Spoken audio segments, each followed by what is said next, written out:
Welkom bij Kikker TV. Vandaag zijn we in Sluis, waar de SP bij Slijterij de Vuurtoren langskomt om even te praten over de belastingverschillen tussen Nederland en België.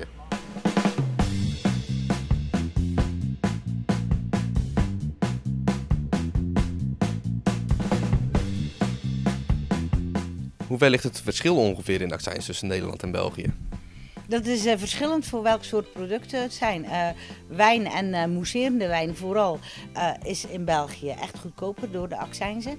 Maar sterke drank zit qua accijnzen op hetzelfde niveau. Maar je hebt in België weer een ander distributiesysteem als in Nederland. Slijterij is echt iets Nederlands, waardoor je toch ook weer verschillen krijgt.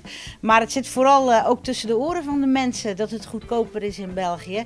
Door alle publiciteit en door natuurlijk ook de benzine. En er zijn inderdaad verschillen, maar ze zijn vaak niet zo groot als mensen denken. Maar we hebben er wel met z'n allen heel veel last van.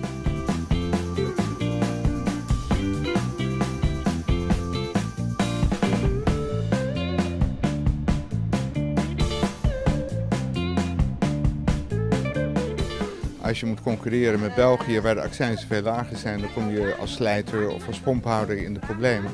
En ik wil het wel eens van de mensen zelf horen wat het nu betekent. En heeft u denkt u wel een oplossing klaar liggen voor dit probleem? Ja, eigenlijk gewoon de accijnsverhoging ongedaan maken.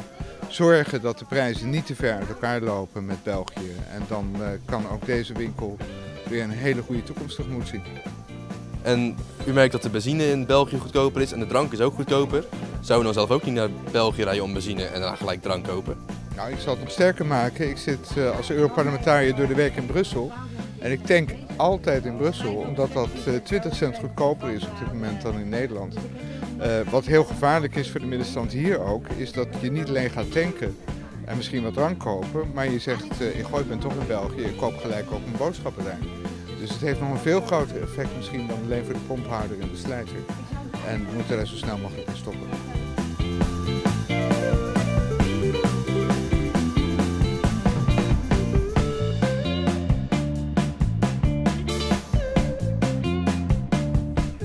Zelfs de SP gaat tanken en boodschappen doen in België. Er moet dus echt wat aan gedaan worden. Dit was Kikker TV, bedankt voor het kijken en tot de volgende keer.